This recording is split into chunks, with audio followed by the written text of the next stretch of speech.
Grambling might have just lost a high-profile football recruit, but they just gained the biggest recruit in HBCU baseball history.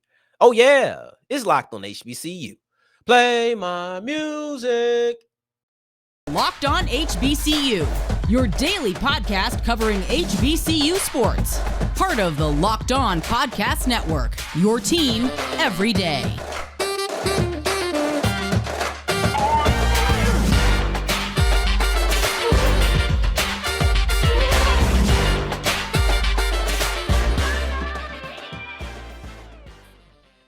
What's going on, family? Welcome back to another episode of the Locked on HBCU podcast, your number one daily one-stop shop for everything HBCU athletics, Monday through Friday, part of the Locked On Podcast Network, your team every day. And I, of course, am Darian Gray, a.k.a. the Mouth of the South, Texas Southern alum and former TSU Herald Sports editor. Thank you for going on this journey with me, making Locked on HBCU your first listen of the day every day. And remember, just because the mic cuts off does not mean that the journey is over. It just means it's time to follow me on Twitter at South Exclusives. You see it at the bottom of the screen, but if you don't, that just means you're on the audio side of things, and I appreciate you. Just don't forget the S on the end of South Exclusives. We close out today's episode with a conversation around the criteria in the NFL draft and why that should lead to you having more accurate expectations. In the middle of the show, we're going to discuss how Grambling just received the biggest HBCU recruit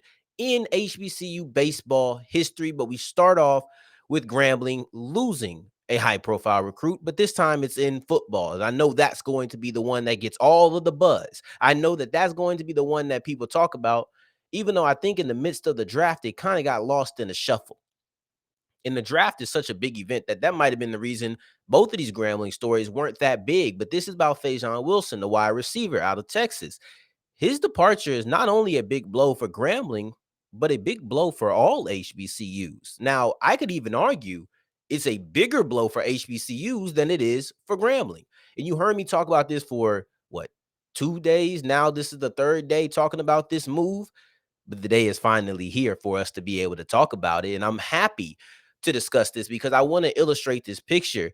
I know if I say that Phaizon Wilson leaving Grambling, that's not a big deal. You might look at the fact that he didn't have 100 yards. You might look at the fact that his production was extremely minimal for Grambling, say, how is that possibly a big loss? And I understand why you would say it. I respect it. My retort would probably be on the Grambling side of things, is that they want him to be a bigger part of the offense, I would assume. Now, granted, maybe they didn't, and that's why he transferred. But I would assume that they expected him to be a bigger part of the offense, especially because they're trying to improve their offense. They just weren't that good of a passing attack last year. So his numbers were bad, but really the passing attack was bad too. So I think that's a necessary part of the context to really discuss when talking about Phaizon Wilson's production in 2022. But I understand if you say, well, he still wasn't that big of a loss. It's not a big deal. That's okay. That's what he did on the field. But really what he does on the field is a very small part of the conversation on why I think it's a big loss for HBCUs. See, I know what the stigma is because though he wasn't a high-profile performer, he was a high-profile recruit. See, when he picked Grambling, this was a big deal because he had decommitted from Texas. So his commitment to Grambling felt like, you know what, I'm placing Grambling, an HBCU, on I'm choosing Grambling in an HBCU over a P5 school. And then this quote was when he put them on kind of equal footing. Wilson said this when he was signed. Grambling has been making moves. They just announced their new NIL deal. It's not like we won't be doing the same thing at a Power 5 school. It will probably be a difference in money, but they're about to do the same things. To me, that is a great example of what we are looking for, but it's also a great example of why this is a big loss for HBCUs. See, we want to be looked at on equal footing. I understand that the high-profile athletes are often choosing an LSU over Grambling, a Texas over Texas Southern, an Alabama over Alabama A&M. I get that, but it takes a couple of recruits to come in and say, I placed this HBCU on equal status as the school that everybody else wants to go to, that everybody else looks at as the gold standard. I view HBCUs in the same light.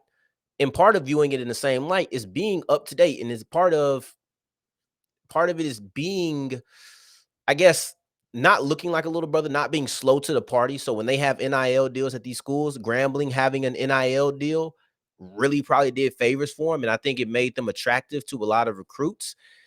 But here's the thing. He said that a year ago, and a year later, he's gone. And a big thing that I've kind of hammered in on when talking about the NFL draft is the lack of high-profile recruits going to HBCUs out of high school. Those guys that people are just watching just because they typically aren't coming to HBCUs out of high school. Something happens, and then they come to HBCUs. That's where most of the 4 or 5 stars come from. But honestly, when talking about Wilson, I want to move away from the star conversation because he's a 3-star. So it's not like they can't get 3 stars at HBCUs, but when he did sign, maybe it was because he was committed to Texas, this felt like a bigger deal. This was a higher profile recruit than you would feel most 3 stars were, at least in my experience of looking at the stars and the amount of stars, not the star players, but the amount of stars, looking at those that have been attached to players. This felt like a bigger deal than most 3 stars were. But now he's gone. See, Blue Bloods came on and talked about developing talent. To me, getting high profile talent, developing talent go hand in hand because yes, you are developing talent on the HBCU level. However, you're not developing the 4 and 5 stars because they're not present. They're not actually there. You're not even getting the chance, right? You're not even getting the opportunity to showcase you can develop these players. It's just, so it's really no fault of your own, but those are the type of players that I want to get into the program. Development is like proof of concept to other players who are peers with the people you're getting. So other 3-star sees you're developing, other kids in South Carolina see that you're developing, you just keep going. It's a cycle. I keep getting South Carolina kids. I keep getting South Carolina kids. But if you can show that you're developing 4 and 5 stars who are coming into college with, I would say, not a high percentage, but you really are expecting them to make it to the league. You're looking at them more likely to make it to the league. I'll say that. So if you're developing those players, now those peers are going to come over to your school. It's just a cycle. It's just a process, and it's continuous, right? But now you're seeing more HBCUs get higher profile players, but they're not doing anything with them. And it's an unfair rap. It's a very unfair rap. But you look at the fact that Travis Hunter and Shador, they followed their dad over to Colorado, right? That's not a misspeak. They followed him over to Colorado. Kevin Coleman, he left. He went to Louisville, right? So you're seeing 3 high-profile athletes over the last, let's just use Hunter and Coleman, over the last 2 years, along with Wilson. You're looking at both of those guys out of Jackson State. They left because of a coaching change, but nobody's going to care when they attribute it to HBCUs. They're not going to look at, I can't remember which Miller's son it was, but one of Master P kids went to Tennessee State. And then when he left, badmouth Tennessee State. You're looking at Duncan Powell. He left North Carolina A&T. So you're seeing a lot of these players who are coming in high profile. Oh, that's a really good get. Maybe this is a tide turner for HBCUs, but then they leave, and that's the issue. The issue is that they leave. And I feel like Phaizon Wilson was kind of the last person standing. I could be wrong, but he was the last person standing. The only person who was really riding out the whole way, and he ended up leaving, was Ross at North Carolina A&T in the track and field program. But I don't know if he was a high-profile athlete coming out of high school, and his dad was literally the coach. So it's things like that. I don't sit here to bash it, but I want it to change. And it's the fact of who Wilson was contributes to the stigma that HBCUs basically aren't holding on to talent, even though a large percentage of that case comes from the fact that Dion left and the Jackson State kids kind of dispersed after that. But going forward, they say the Lord giveth and the Lord taketh away. Well, he taketh away Phaizon Wilson, but he gives you Martavius Thomas, the highest rated HBCU baseball recruit in HBCU baseball history. Hey, Grambling, I guess if there's somebody you had to lose in order to gain this guy, I'd be pretty happy with that exchange. And let's dive into what player you're getting on the diamond as we continue with Locked on HBCU. Before we get into that, today's episode is brought to you by Built Bar. Built Bar is the #1 protein bar on the market, just like we are the #1 one-stop shop for all of your HBCU athletics Monday through Friday. You should get a Built Bar Monday through Friday, every single day. Matter of fact, if you go to Sam's Club, you can get a 13-pack, and you can actually have a variety. So you could try a new Built Bar every single day of the week. Enjoy a Built Bar while you're hearing me talk about Built Bars. That sounds like a phenomenal combination. And you know that Built Bar is the #1 protein bar on the market, bar none. Doesn't matter. I've had them all.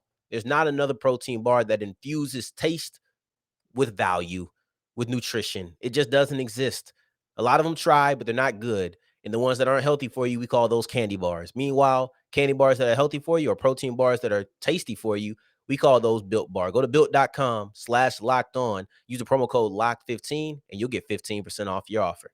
And as we continue rolling on today's episode of Locked on HBCU, I appreciate you for making us your first listen of the day every day from my everydayers out there. Make sure you're tuning in tomorrow because we're going to be diving into Davius Richards' NFL draft stock. I know the draft just ended, but it's never too soon to look forward to next year, and that's what we're going to do tomorrow. Now, I want to talk about a story that, you know what, I think the NFL draft kind of muzzled. I think that if the NFL draft wasn't going on, this would have been a bigger story than it was. And it's the fact that Martavius Thomas is the highest rated HBCU baseball recruit in history, and he's headed to the G. So the Lord giveth, and he taketh away. He taketh away Phaizon Wilson, but he giveth Martavius Thomas. And if I'm going to be honest, when it comes to Grambling specifically, I don't know about HBCUs in general, but Grambling specifically, I think they won this exchange, right? If we're talking about, we're putting Thomas and we're talking about Wilson, and we're putting him right here, Thomas is going to be the one that sinks down because he's heavier. I think this name holds a little bit more weight because you got to remember, yes, Wilson was a high-profile recruit, but he ain't Thomas. He ain't Thomas. And this isn't going back on what I said on the last segment because I thought the loss was big for HBCUs in general because of the name that he had. But A, the name is bigger when it comes to Thomas. And then if he actually lives up to what he's supposed to be, the production will be significantly greater for Grambling. We're not talking about I'm not going to diss Wilson to make my point, but let's point out what Martavius Thomas is. We're talking about the number one outfielder in the state of in the state of Arkansas. I almost said state of Texas. That's Wilson, who's from Texas. So you're talking about the number one outfielder in the state of Arkansas. You're looking at the number 3 overall player in the state of Arkansas and the number 10 outfielder in the whole country. This is an elite level prospect. This is somebody that you have to watch out for. And this is somebody that, you know what, if we're talking about any other sport, people would be absolutely out of their mind to get this kind of player. They would. If you want to make the argument that Wilson, was bigger for HBCU football, that's fine. But it's only because of the popularity that comes with football. If we're talking about prospect for prospect and all things are equal, Martavius Thomas is a player who you should be absolutely geeked up and through the roof for. Think about how, if you're a North Carolina A&T fan, think about how you felt when Duncan Powell came. Because I believe he was the highest rated HBCU basketball recruit ever. I know he was the highest in that school's history. Now, this should generate similar excitement to Travis Hunter, even though Travis Hunter was the number 1 player overall. It's a little bit of a different circumstance. But this is the same level of excitement that you should possess when it comes to Grambling baseball. Now that we've got the difference between football and baseball out of the way, because that's the big attention thing, you look at the fact that Thomas was a former Arkansas Razorbacks recruit. He decides to decommit and come to Grambling. Now, I'm not going to even sit here and lie to you.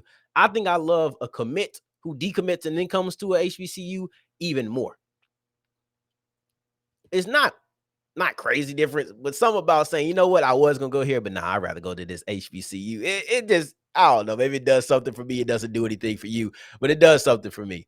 And the reason he said he wanted to come to Grambling was because he wanted to start his own dynasty and bring some love to HBCU baseball. Okay, I appreciate that. Now, this is a guy from Camden Fairview High School, and he was labeled as one of the most consistent and high volume batters at the school. And I want to look at what he was able to do over the last 2 seasons. Now, one is a full season worth of stats, and the second one I'm going to mention is only through the first 11 games of the season. So remember that. That being said, in 2022, he accounted for 29 runs, 16 stolen bases, and also had a batting average of 400. Not bad. Not bad at all, right? But then you look at this year, in 11 games, he has a 457 batting average. So he's already increased his batting average, and this is something that I think we can actually compare season to season because it's an average. It's not an accumulation of, right? It's not the amount of runs. For example, he had 16 hits, 10 runs, 7 stolen bases. Those are drop downs, but he's only been at bat 35 times. Mind you, he had 29 runs. You can't, it's just not realistic, but he's batting at a better average this year. So I can assume that those stats are probably going to bump up, exceed, maybe even at least match his 2021 totals. But in the thing like batting average, you've seen him improve. So that's one of the reasons that he was able to be bumped up to a top 3 player. He was top 5, I think, going into the spring, but he ended up being top 3 now. So this is a guy who's steadily improving. He's one of the more high-profile players in the state of Arkansas. So, yeah, this is a big-time win for Grambling. And if you want to look at it, you know, he also had 37 games that he played football, 5,898 yards, 60% of his passes were complete, 61 touchdowns, had 2,000 yards on the ground, scored 8 touchdowns running. Look, I don't know. Maybe Grambling got a new quarterback while he's at it. Can we convince him to come on to the football team? I don't know, man. But a guy with his type of talent, when he's on the diamond, all-around guy, utility player. He plays outfield, plays inside, he plays shortstop and second base. So he's a player who can do everything for you. When he's at the mound, when he was at bat, you're seeing a player who is extremely efficient. We'll see if he can continue such efficiency on the collegiate level. But if he can, that's a win. That's a huge win. So when you say the Lord giveth and the Lord taketh away, let's talk about what he giveth. Because Martavius, that is a star. Martavius is a guy that if we were talking about basketball or football and everything was equal, people would be out of their chairs, geeked up with excitement talking about Martavius Thomas. So I'm not going to change that just because it's baseball, but because this camera is only about 5 inches above my head, I'm not going to stand up. Just know, standing ovation to Grambling and Martavius Thomas, and I hope he does show some love to HBCU baseball. Going forward, I want to dive into your expectations when it comes to the NFL draft. I'm not telling you that you're asking for too much, but I do want to give you a little bit of information that could help you more accurately predict what's going to happen in the draft going forward as we continue with Locked on HBCU. And as we're wrapping up today's episode of Locked on HBCU, I appreciate you for making us your first listen of the day every day and also making it all the way to segment 3. Thank you 2 times for that. Now, I want you to change your expectations, but I want to give you a criteria that makes sense on why you're changing your expectations, because there's been a lot of uproar when it comes to the HBCU players not being drafted in the NFL draft. I get it. I didn't like it either. But see, I don't really operate with, I don't have any interest in sitting here and telling you, oh man, that's terrible. They need to do better. They need to do better. They need to do better. That's really not my train of thought. I don't think it's productive. I'm not in the spot where I can make people do better. I'm not in the spot where I can talk to people and say, hey, this is what you need to do.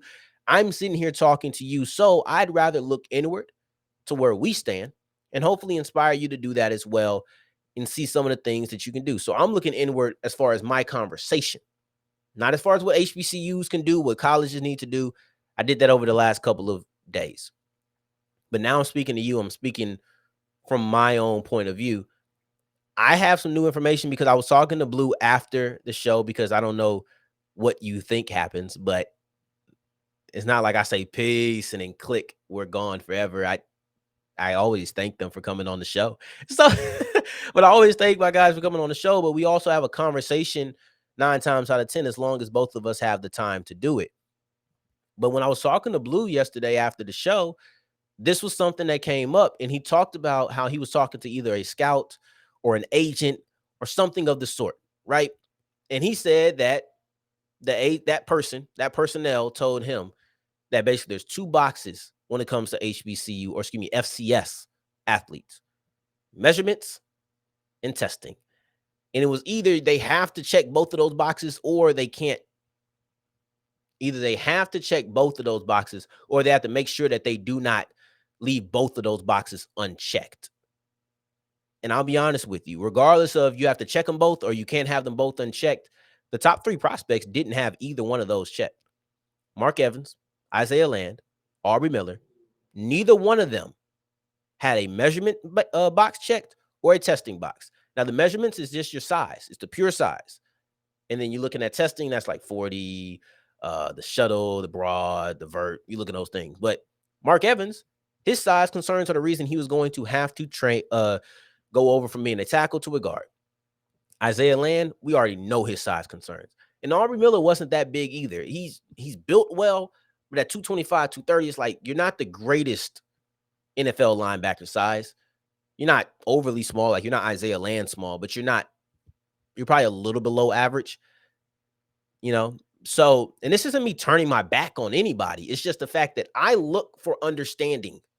I want to know why this is the case. And then you look at the fact that neither one of those 3 tested well. Neither of them did. But you know who did test extremely well? Isaiah Bolden. See, when I tell you that I look for understanding, it doesn't just mean I'm going to accept whatever explanation is given to me. It means that I'm looking for somebody to explain what is going on. And then I apply it to this past year's draft. And if I felt like it was just a lame excuse, or if I felt like it was a lie, or I felt like it was BS, then I would have came on and expressed that opinion. But when Blue told me what this personnel said, I started thinking to myself, whether it's right or not, it does kind of make sense. I see it, man. And I feel like a lot of scouts, they look at FCS talent and they say, you know what? I'm already taking a chance. This is already a flyer. If you don't have good size, if you don't have good testing, I'm not going to put an extra risk on top of the risk I already feel like I'm taking, so I'm not going to do it. It's just that simple. I hate it. I'm sure you do too, but it's what it is, you know? And I think there's 2 schools of thought, and I think that I'm of the one that does not get vocalized a lot. But for me, it's about, okay, I want to be able to predict correctly, right? So my way of thought is, what do I think is going to happen? But a lot of people that I've seen express themselves, especially on this topic, they don't talk about what they think is going to happen. They talk about what they want to happen, what they think should happen. Those are 2 separate ideologies, but we're not stepping on each other's foot. Like, just because you feel like Isaiah Land should have been drafted, and I can now see why he wasn't, and I wanted to see why he wasn't, so that next year I won't predict something like that to happen, doesn't mean I feel like you're wrong, and I hope that you don't look at me like I'm wrong. I would hope so, but I can't control everybody, you know? But overall, now I have a focus on, I want to be right. I spend most of the draft process leading up talking about these players, talking about their strengths, sometimes their weaknesses. So it's not like I'm turning my back on them or calling them garbage, or I'm discarding them and put them in a category that they're not my attention. It's just the fact that when I their strengths and weaknesses, and I come on here and I predict, like I did at the beginning of last week, how many HBCU players are going to get drafted. I now know I'm not going to just look at, oh, they had this type of game. They had this type of game, this many tackles. I'm going to look, how big is this guy compared to the rest of his position? Is he an average size linebacker? Is he a small linebacker? What's his testing? Does he run a 4.5? Is he running a 4.7? You know, that was the problem. You can't run a 4.7 and be a small linebacker. These are issues that I now know I need to look for. And now I can have my prediction be a little bit more accurate. So if you want to talk about what should happen, I respect that. I might even do that next year, some. But there's going to have to be a point, for me at least, maybe not for you, on when you start predicting on what you think is going to happen. And when you predict on what you think is going to happen, let's keep these things in mind. Measurements and testing. If those 2 boxes are unchecked, throw it away. He's not getting drafted. I don't care what the film looks like.